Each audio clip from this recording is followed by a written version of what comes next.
Good evening बच्चों, omega pro classes में मैं एम झा सर फिर से आप सभी का स्वागत करते हुए। जैसे कि लास्ट क्लासेस 11th क्लास के बच्चों को मैंने बताया था कि मॉलिक्यूलर ऑर्बिटल थ्योरी में जो भी आपको बॉन्डिंग और एंटी बॉन्डिंग मॉलिक्यूलर ऑर्बिटल बने हैं उसका एनर्जी लेवल डायग्राम क्या है। और वो दो केसेस मैंने बताए थे आपको, एक ऑक्सीजन और फ्लोरीन के लिए, और रेस्ट जो है कार्बन, लिथियम, बेरिलियम, इस सब मॉलिक्यूल के लिए मैंने बताया था कि उसका अरेंजमेंट अलग अलग होता है। उसके बाद मैंने आपको बताया बताया था उसमें कि बॉन्ड ऑर्डर क्या है और बॉन्ड ऑर्डर निकालेंगे क्या, बॉन्ड ऑर्डर से क्या क्या फायदे हैं, एक बार उसकी चर्चा भी हम करेंगे। मैंने आपको एक चीज़ बताया था कि किसी भी मॉलिक्यूल्स का जो बॉन्ड ऑर्डर होगा वो डायरेक्टली प्रोपोर्शनल टू, मतलब कि स्टेबिलिटी से भी हो जाएगा, मतलब स्टेबिलिटी डायरेक्टली प्रोपोर्शनल टू क्या हो जाएगा, बॉन्ड ऑर्डर हो जाएगा। जो स्टेबिलिटी होगा ना वो बॉन्ड ऑर्डर के डायरेक्टली प्रोपोर्शनल हो जाएगा। मैंने ये चीज़ बताई थी आपको कि जो स्टेबिलिटी होगा, अगर मान लीजिए किसी मॉलिक्यूल की स्टेबिलिटी की बात करेंगे तो वो डायरेक्टली प्रोपोर्शनल टू हो जाएगा उसका bond order, directly proportional to क्या हो जाएगा, बॉन्ड ऑर्डर। उसी तरह से मैंने आपको बताया था कि जो बॉन्ड डिसोसिएशन एनर्जी होगा BDO, बॉन्ड डिसोसी BDE, बॉन्ड डिसोसिएशन एनर्जी, ये भी डायरेक्टली वेरी करेगा बॉन्ड ऑर्डर से। और स्टेबिलिटी जो मैंने बताया था, तो उसके बाद एक और चीज़ बताया था आपको इसमें, बॉन्ड लेंथ। ये जो B.L है ये आपको इन्वर्सली वैरी कर जाएगा बॉन्ड ऑर्डर से, मतलब जिसका बॉन्ड ऑर्डर ज़्यादा हो जाएगा उसका बॉन्ड लेंथ क्या हो जाएगा, कम हो जाएगा। बातें समझ में आ रही है? तो इन्हीं के बेसिस पर आज हम लोग देखेंगे कि भाई ये जो इम्पोर्टेंट टॉपिक है, क्या टॉपिक का नाम मैंने बताया, numerical based on MOT, molecular orbital theory. मतलब मॉलिक्यूलर ऑर्बिटल थ्योरी से किस टाइप के न्यूमेरिकल आपके, चाहे वो IIT-JEE हो, नीट हो, या आपके जनरल एग्जामिनेशंस हो, आपके स्कूल्स के एग्जामिनेशंस हो, उसमें किस तरह के क्वेश्चंस आते हैं उसकी आज हम लोग चर्चा करेंगे। ठीक है, तो पहले क्वेश्चन पर ध्यान देंगे। फर्स्ट क्वेश्चन जो आपका है वो है which one of the following molecules या ions does not contain unpaired electron, मतलब कि इसमें से कौन सा मॉलिक्यूल या आयन है जिसमें कि अनपेयर्ड इलेक्ट्रॉन नहीं होता है। तो बच्चों इसके लिए बहुत ही आसान सा तरीका है, आपको मैंने एक ट्रिक भी बताने हैं, दो तरह की बातें करेंगे यहाँ पर। एक छोटी सी बात जो मैंने बताया था O2 और F2 मॉलिक्यूल के लिए energy level diagram for bonding and anti bonding molecular orbital, मैंने बताया था आपको इसके लिए।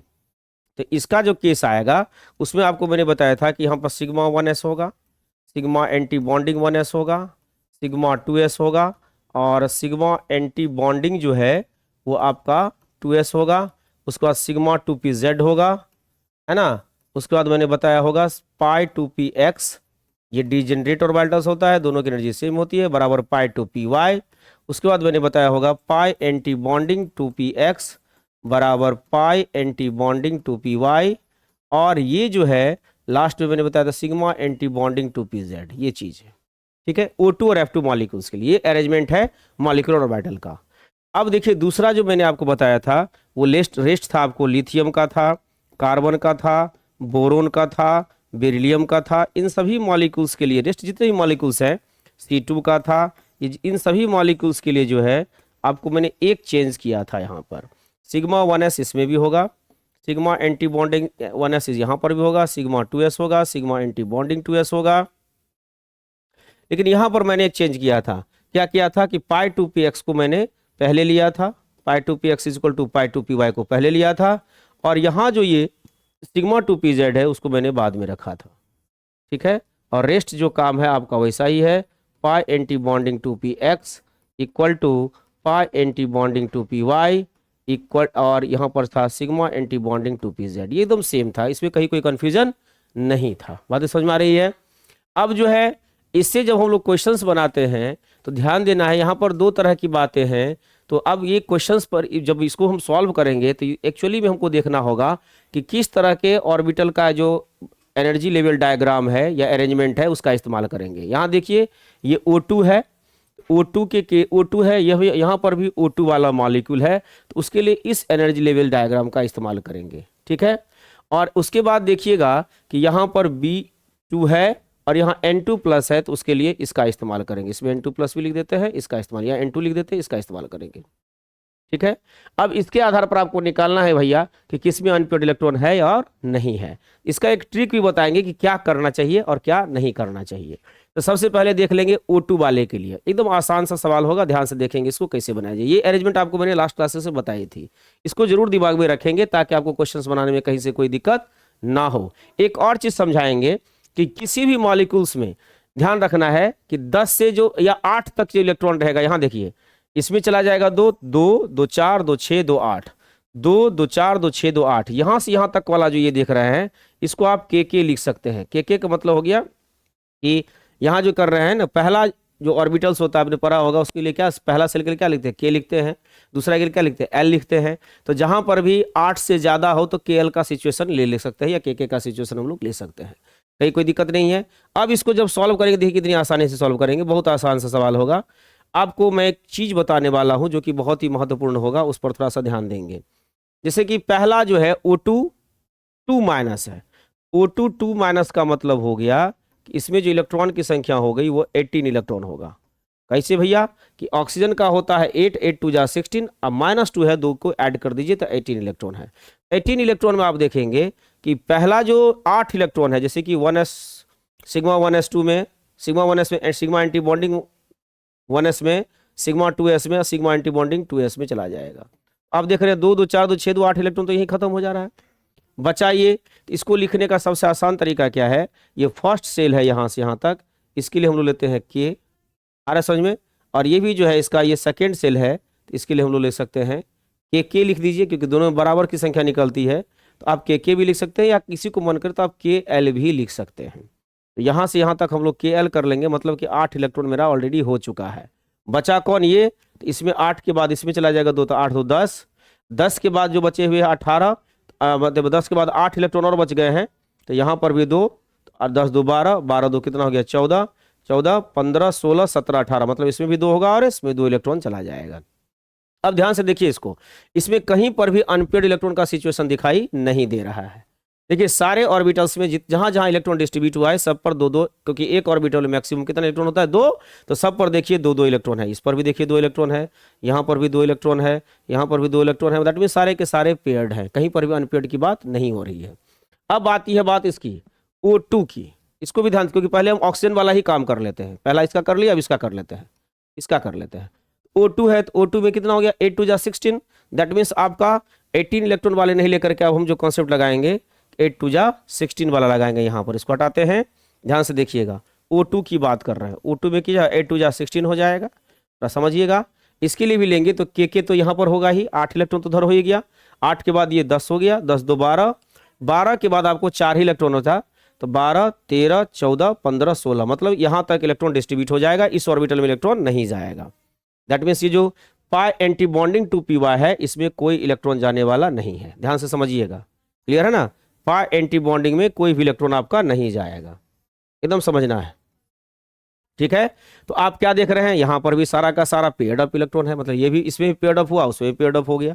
कहने का मतलब ना तो इसमें अनपेयर्ड इलेक्ट्रॉन है ना तो इसमें अनपेयर्ड इलेक्ट्रॉन है। O2 2 माइनस में भी नहीं है और O2 में भी नहीं है। बचा कौन आपका B2 बचा और N2 प्लस बचा। इसको थोड़ा चेक कर लें तो B2 बोरॉन है, बोरॉन का कितना होता है एटॉमिक नंबर 5 होता है, 5 2 जा कितना हो गया 10, तो 10 इलेक्ट्रॉन की बात करेंगे तो इसके आधार पर चलेंगे। यहाँ B2 की बात कर रहे हैं, B2 में हो गया आपको 10 इलेक्ट्रॉन। 10 इलेक्ट्रॉन को जब रखेंगे तो ध्यान से देखिए, ये तो B2 वाले सब के लिए ना, तो सिग्मा 1s2, इस पर भी 2, तो 2 2 4, 4 2 6, 6 2 8 हो गया। 8 के बाद जब यहाँ जाइएगा तो 1 इलेक्ट्रॉन यहाँ रखना पड़ेगा, 1 इलेक्ट्रॉन यहाँ रखना पड़ेगा, ठीक है। 8 2 10 अब हुआ, बातें समझ में आ रही है। तो इस तरह से देख रहे हैं, इसमें अनपेयर्ड इलेक्ट्रॉन हमको दिखाई दे रहा है 2 2 4 2 6 2 8 9 1 10। देखिए यहाँ पर भी एक अनपेयर्ड इलेक्ट्रॉन है, यहाँ पर भी, दैट मीन्स कि टोटल अनपेयर्ड इलेक्ट्रॉन की संख्या B2 में आपको 2 है। बातें समझ में आ गई। अब अगर हम लोग चलेंगे किस पर, N2 प्लस पर, N2 प्लस का अगर हम लोग देखेंगे N2 प्लस में 7 2 जा कितना होता है आपका 14, एक घटा दीजिए 13 इलेक्ट्रॉन की बात करेंगे। थोड़ा समझिएगा इस बात को, बहुत इंटरेस्टिंग है ये भी, ठीक है ना, कोई दिक्कत नहीं ना। इस पर भी समझेंगे तो देखिए 13 इलेक्ट्रॉन है तो आपका 2 2 4 2 6 2 8, 8 2 10, 10 2 12 हो जाएगा और एक इस पर चला जाएगा। इस तरह से देखेंगे तो आपको एक चीज दिखाई दिया होगा इसमें, सबसे इंपॉर्टेंट चीज जो है ये कि जितने भी आपको यहाँ पर जो 2 इलेक्ट्रॉन की बात हम लोग कर रहे थे, आप देखिएगा तो इसमें जो है इसमें भी आपको एक अनपेयर्ड इलेक्ट्रॉन दिखाई दे देगा, क्योंकि 8 के बाद जो करेंगे 8 हो गया, 8 के बाद 9, 10 11वां 10 8 10 दोबारा एक 13वां इलेक्ट्रॉन यहाँ पर चला जाएगा।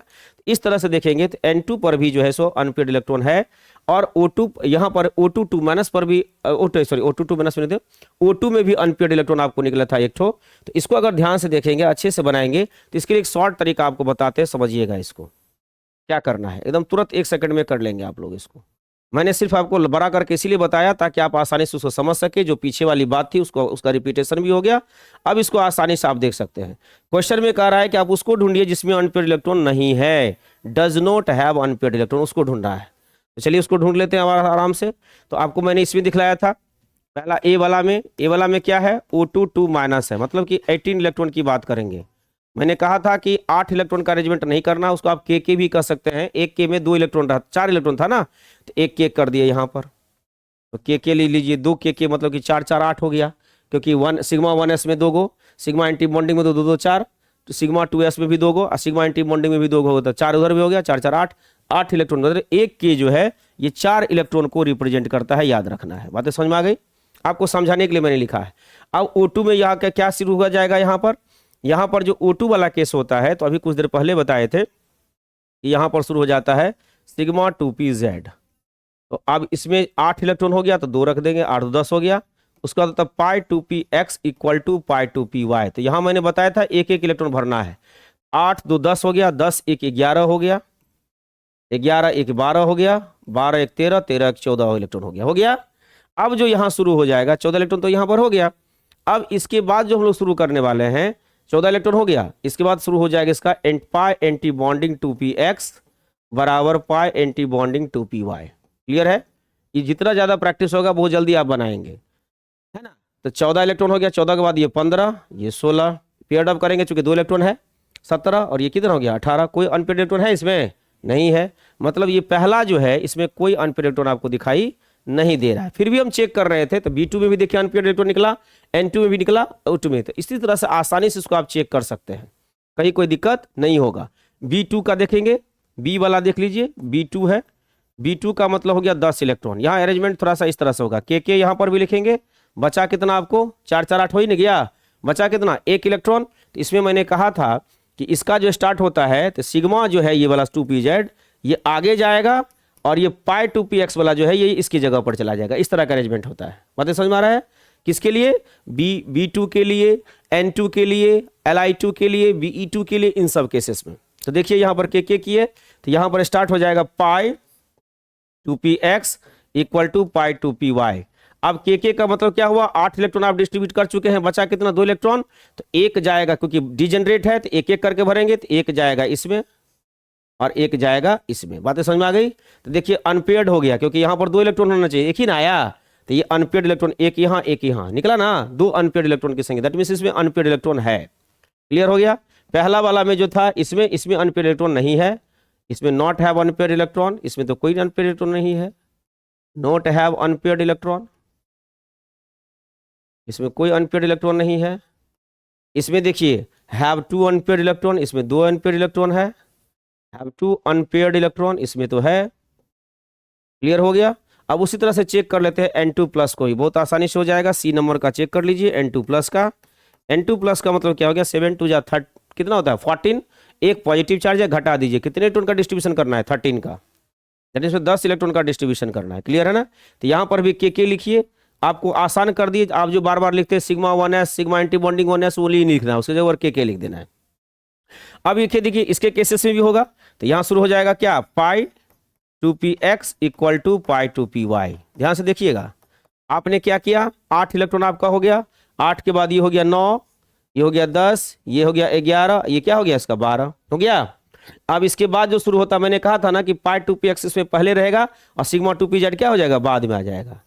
अब ये सिग्मा 2pz आ रहा है, तो आपके पास 12 इलेक्ट्रॉन का अरेंजमेंट हो चुका है। कहेंगे कैसे भैया, कि इसमें 4 भर चुके हैं आप, इसमें भी 4 दे चुके हैं, 4 4 8, 2 10 2 12, बचा कितना 1 इलेक्ट्रॉन, कितना है इसमें 13 था ना, इसमें 13 इलेक्ट्रॉन था, 13 इलेक्ट्रॉन, यहाँ 13 लिखिएगा, 13, इसमें 13 इलेक्ट्रॉन था, तो बचा कितना आपको 12 हो चुका है, बचा कितना 1 इलेक्ट्रॉन यहाँ पर रख दीजिए। बातें समझ में आ गई? इस तरह से इसमें भी देख रहे हैं कि एक अनपेयर्ड इलेक्ट्रॉन है, have 1 unpaired electron, have 1 unpaired electron, इसमें आपको एक अनपेयर्ड इलेक्ट्रॉन दिखाई दिया। क्लियर है।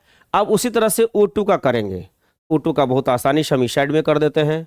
इस चीज़ को फिर से एक बार कहीं रिपीट कर देंगे हम, कोई दिक्कत नहीं है। इसको इस साइड कर लीजिए O2 वाला केस को। O2 में जो है आपके कितने इलेक्ट्रॉन हो जाएंगे? 8 2 जा 16। O2 का मतलब हुआ 8 2 जा 16, 16 इलेक्ट्रॉन हुआ। इसको भी लिखेंगे तो कैसे लिखेंगे? के लिखेंगे, 4 4 8 हो गया। और इसके केसेस में ये वाला अरेंजमेंट लेंगे, सिग्मा 2pz पहले लिखाएगा। क्या लिखाएगा? पहले। तो सिग्मा 2pz में क्योंकि 8 इलेक्ट्रॉन का डिस्ट्रीब्यूशन किया, अभी 8 मेरे पास बचा हुआ है, 8 इलेक्ट्रॉन का डिस्ट्रीब्यूशन किए है ना, 8 बचा हुआ है। तो 8 में से 2 गो जो बचा हुआ है उसमें से 2 गो यहाँ पर रख दीजिए। तो यहाँ 4 यहाँ 4 तो ऑलरेडी पहले आप कर ही चुके हैं। तो 4 ये लिखने की जरूरत नहीं, आपको समझाने के लिए हम लिख रहे हैं। 4 4 8 2 10 हो गया। इसके बाद क्या शुरू होता है? इसका शुरू होता है पाई 2px equal to pi 2py होता है ना। है? तो 10 हो ही चुका है। 10 के बाद इसमें चले जाएंगे तो कितना हो जाएगा? 10। इसमें कितना हो गया जी? 10 10 2 12 और 2 14, बचा कितना? 2। अब इसके बाद शुरू हो जाता है पाई एंटी बॉन्डिंग 2px बराबर हो जाता है पाई एंटी बॉन्डिंग 2py। इसमें भी एक इलेक्ट्रॉन ले लेंगे ना, इसमें भी एक इलेक्ट्रॉन ले लेंगे। तो कितना हो गया? 4 4 8 2 10 2 12 12 13 14, 14 के बाद क्या हो जाए? 14 है ना। 4 4 8 8 2 10 10 2 12 12 2 14 14 1 15 15 1 16।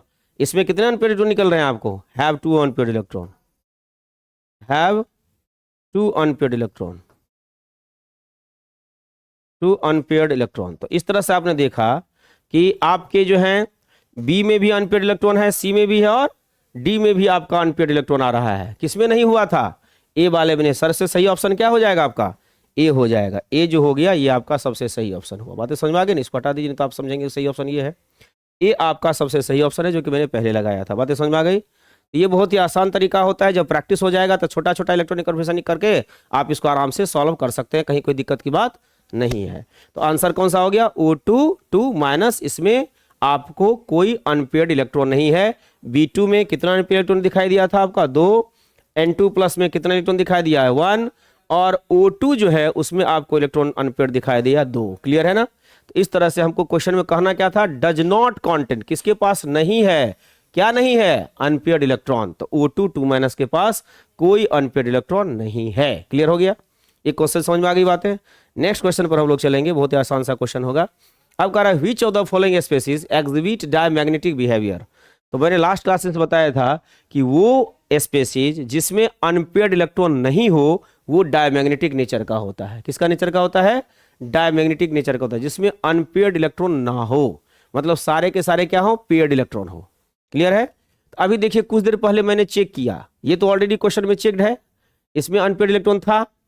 इसमें कितना अनपेयर्ड इलेक्ट्रॉन था? कुछ देर पहले चेक किया था पिछले लास्ट क्वेश्चन में। Have 2 unpaired electron, have 2 unpaired electron, इसमें 2 अनपेयर्ड इलेक्ट्रॉन है इसमें। क्लियर हो गया? चलिए, इसमें 2 अनपेयर्ड इलेक्ट्रॉन है। अब थोड़ा सा चेक कर लेते हैं किसको, इसके बारे में भी चेक किए हैं, इसमें कोई अनपेयर्ड इलेक्ट्रॉन नहीं था। Have not unpaired electron, have not unpaired electron, ये भी पिछली क्लास चेक किए ना, पिछले क्वेश्चन में हैव नॉट अनपेयर्ड इलेक्ट्रॉन, इसमें भी अनपेयर्ड इलेक्ट्रॉन नहीं है।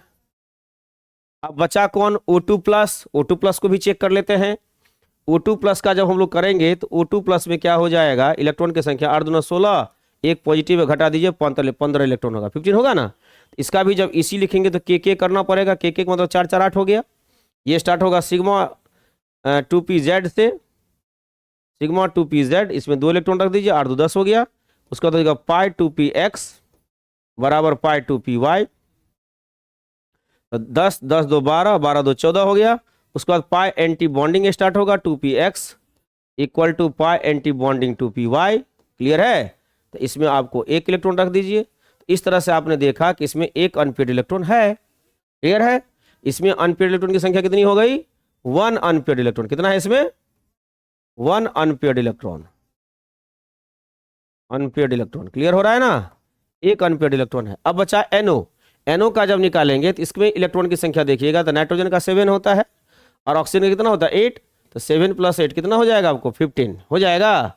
क्लियर है ना? अब यहाँ बच्चे कंफ्यूज कर जाते हैं कि सर हम किसको प्रायोरिटी दें, यहाँ तो N भी, नाइट्रोजन भी और ऑक्सीजन भी है, तो कौन सा लेकर के चलें मॉलिक्यूलर ऑर्बिटल का अरेंजमेंट? तो आप ऑक्सीजन को लेकर के चलोगे, ठीक है ना। तो उसके आधार पर देखेंगे तो 15 ऑक्सीजन में भी एक अनपेड इलेक्ट्रॉन निकला था, इसमें भी कितना अनपेड इलेक्ट्रॉन निकलेगा? 1 ही निकलेगा। कितना निकलेगा? 1 ही निकलेगा। सेम हो जाएगा, इसमें भी अनपेड इलेक्ट्रॉन की संख्या 1 होगा।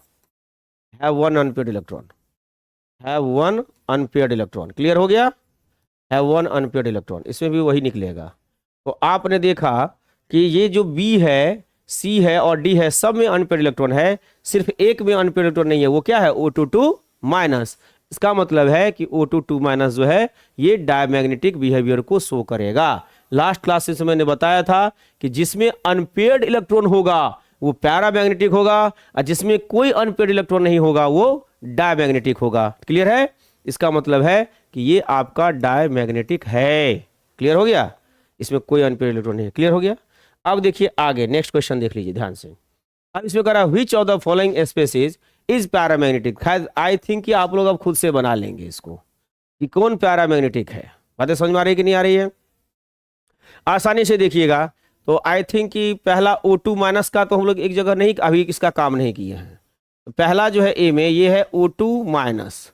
O2 माइनस का हो गया 8 2 जा 16 प्लस 1 17 इलेक्ट्रॉन हो जाएगा। कितना हो जाएगा? 17 इलेक्ट्रॉन। क्लियर है ना? इसमें जब हम बनाएंगे तो यहाँ करेंगे के करेंगे और यह क्या लेंगे? सिग्मा 2p z लेंगे। ऑक्सीजन की बात है।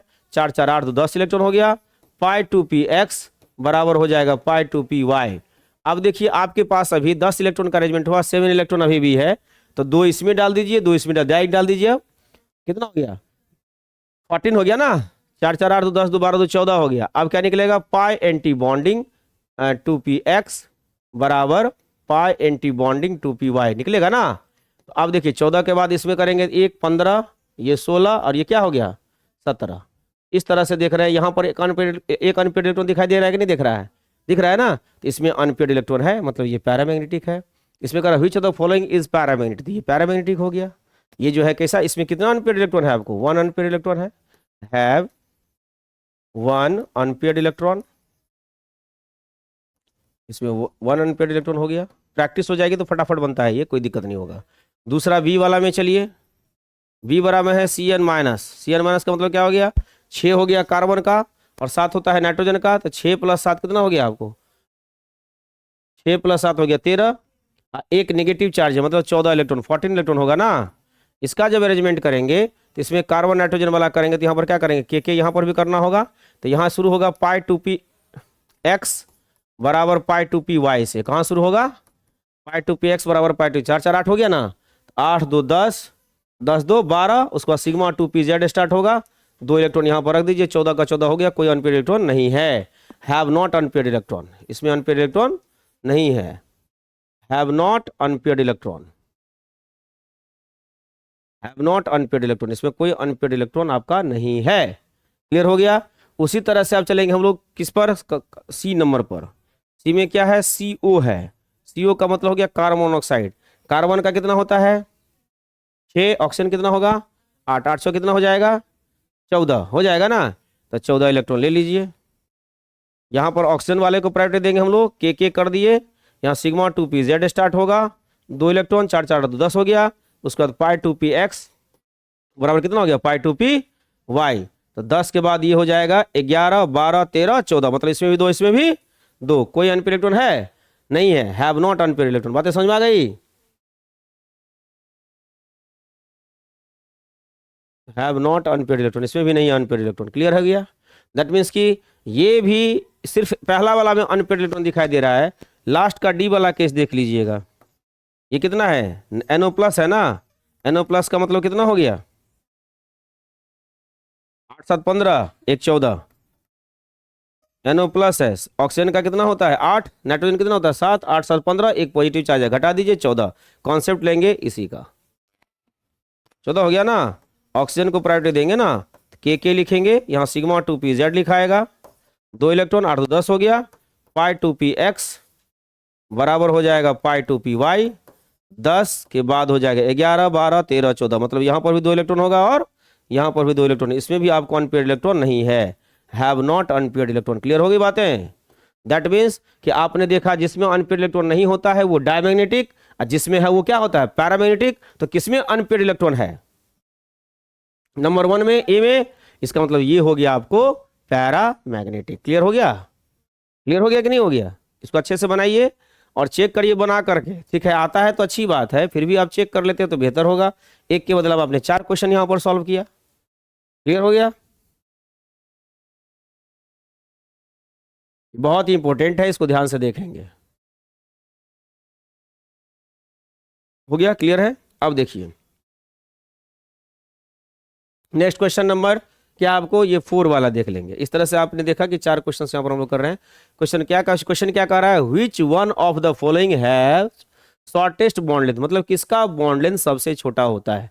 इसको जब बनाइएगा तो मैंने एक चीज पैरामीटर्स बताया था आपको कि किसी भी मॉलिक्यूल की जो स्टेबिलिटी होती है ना, स्टेबिलिटी, ये डायरेक्टली वेरी करता है बॉन्ड ऑर्डर से, मतलब जिसका बॉन्ड ऑर्डर ज्यादा उसकी स्टेबिलिटी ज्यादा। ये पॉइंट जरूर नोट कर लेंगे।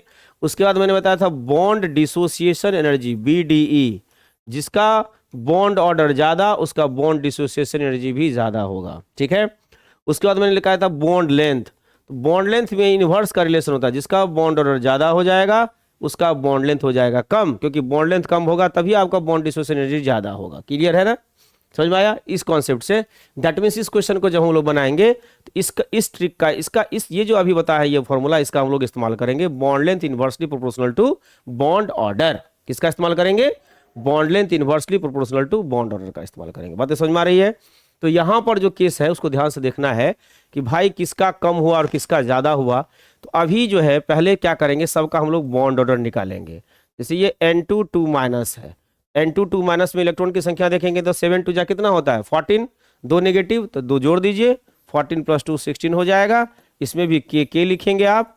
के में एक बात याद रखिएगा, यहाँ पर एक चीज बहुत इंटरेस्टिंग पॉइंट है कि अगर हम यहाँ पर 4 इलेक्ट्रॉन देते हैं और यहाँ पर भी 4 इलेक्ट्रॉन रख रहे हैं तो इसमें से 2 जाता है बॉन्डिंग मॉलिक्यूलर ऑर्बिटल में, ठीक है, और फिर 2 जो है इसका मतलब कि 4 में से 2 वो चला जाएगा एंटी बॉन्डिंग मॉलिक्यूलर ऑर्बिटल में। सेम केस यहां भी होगा। बातें समझ में आ रहा है ना?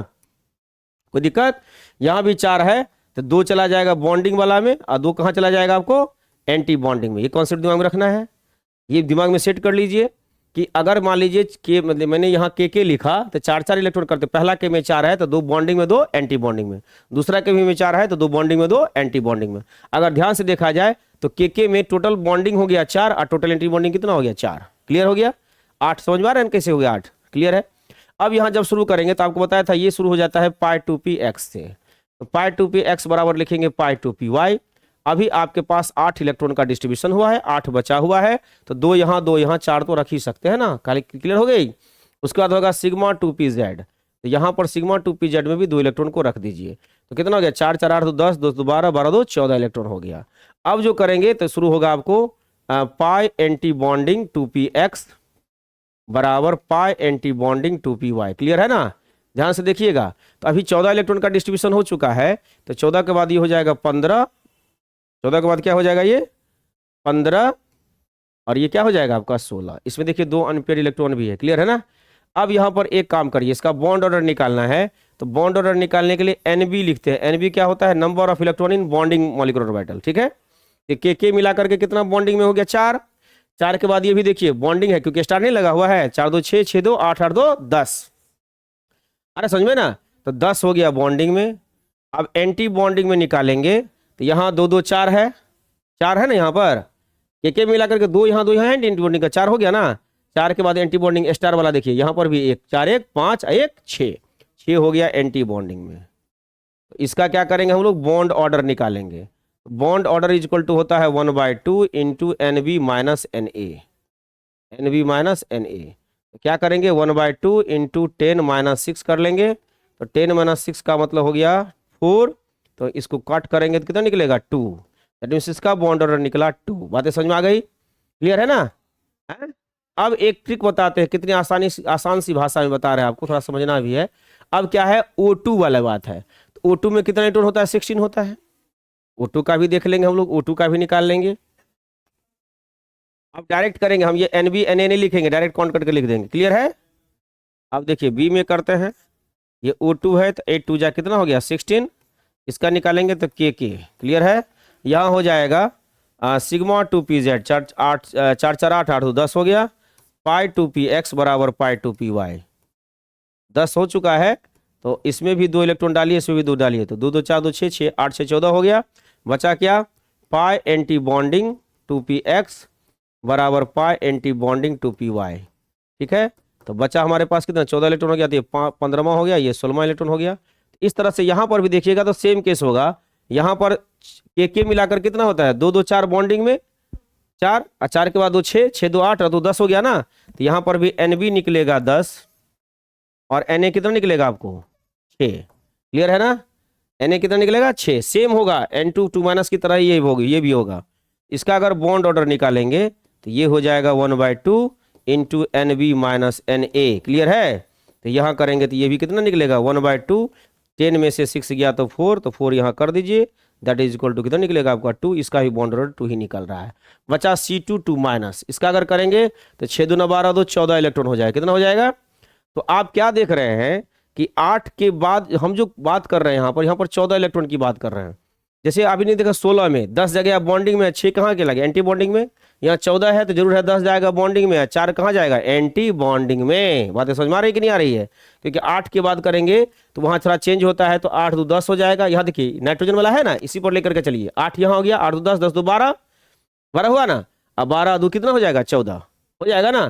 तो अगर यहाँ पर देखेंगे तो 10 4 का कॉम्बिनेशन यहाँ पर भी बन रहा है, मतलब इसका अगर बॉन्ड ऑर्डर लेंगे तो ये हो जाएगा 1/2, NB हो जाएगा 10, अब -4 तो 6, इधर निकल गया 3, इसका बॉन्ड ऑर्डर निकल गया 3। O2 2- का करेंगे, 8 2 16 प्लस कितना हो गया 8, 2 इलेक्ट्रॉन है तो 18 हो गया, 16 + 2 18 होगा ना। तो 8 और 10 और 8 का करेंगे तो 1/2, 10 में से 8 गया तो कितना हो जाएगा 2, डिवाइड करिए तो कितना आ गया 1, इसका बॉन्ड ऑर्डर निकलेगा 1, इसका निकला 1, इसका निकला 2, इसका भी बॉन्ड ऑर्डर निकला 2। सबसे ज्यादा किसका निकला है C वाले का, तो जिसका बॉन्ड ऑर्डर ज्यादा उसका बॉन्ड लेंथ क्या होगा कम, आंसर हो जाएगा C। That's good. समझ में आया कि नहीं आया, क्लियर है, समझ में आ गया ना, समझे कि नहीं समझे, आसान है ना ये, समझे ना हम क्या किए, दिमाग लगा दिए। कैसे दिमाग लगाए, आपने देखा कि अगर किसी के पास 10 से ज्यादा है तो 10 से ज्यादा है तो 10 तो चला जाता है बॉन्डिंग में, बचे हुए जो भी है सारे कहाँ जाएंगे एंटी बॉन्डिंग में, तो बॉन्ड ऑर्डर आसानी से निकालिए। इतना ज्यादा मेहनत करने की जरूरत नहीं है, ये सब इसी लिखने की भी जरूरत नहीं है। एक ट्रिक बता दिए, समझ में आ गई। अगर मान लीजिए कहीं पर 15 हो तो 10 जाएगा बॉन्डिंग में, 5 जाएगा एंटी बॉन्डिंग में। क्लियर है ना, ये समझ में आ रहा है इस बात को, क्लियर है। तो आज जो है ये बहुत इंपॉर्टेंट टॉपिक था आपका बॉन्ड ऑर्डर से रिलेटेड, कि भाई बॉन्ड लेंथ इसका कैसे निकाला जाए। तो ये 3 फैक्टर जरूर याद रखिएगा। किसी मॉलिक्यूल का अगर स्टेबिलिटी निकालना हो, खास करके डायटोमिक मॉलिक्यूल का या किसी भी आयन का, खास करके आइसोइलेक्ट्रॉनिक स्पेसीज का, तो इसी stability directly proportional to bond order concept का इस्तेमाल करेंगे। और स्टेबिलिटी और बॉन्ड लेंथ में जो होता है ये हमेशा इन्वर्स का रिलेशन होता है, याद रखना है कि जिसकी स्टेबिलिटी ज़्यादा होगी मस्ट है उसका बॉन्ड लेंथ जो होगा वो आपको कम हो जाएगा। क्लियर है ना, ये बॉन्ड लेंथ का इन्वर्सली वेरी करता है। उसी तरह से बॉन्ड डिसोसिएशन एनर्जी भी जो होता है, जिसका बॉन्ड लेंथ कम उसका बॉन्ड डिसोसिएशन एनर्जी ज़्यादा होता है, ये इन्वर्स का रिलेशन आता है। ये सारे फैक्टर्स है। नेक्स्ट जो वीडियो आएगा आपका उसमें हम आपको बताएंगे बॉन्ड पैरामीटर्स, जिसमें ये जो शब्द सुन रहे हैं आप लोग, bond length, bond order, bond angle, stability, bond dissociation energy, इन सारे फैक्टर्स की हम लोग चर्चा करेंगे। और इसको ये किन फैक्टर पर डिपेंड करेगा उसकी बात करेंगे। आज भर कितना ही। Thank you so much everybody.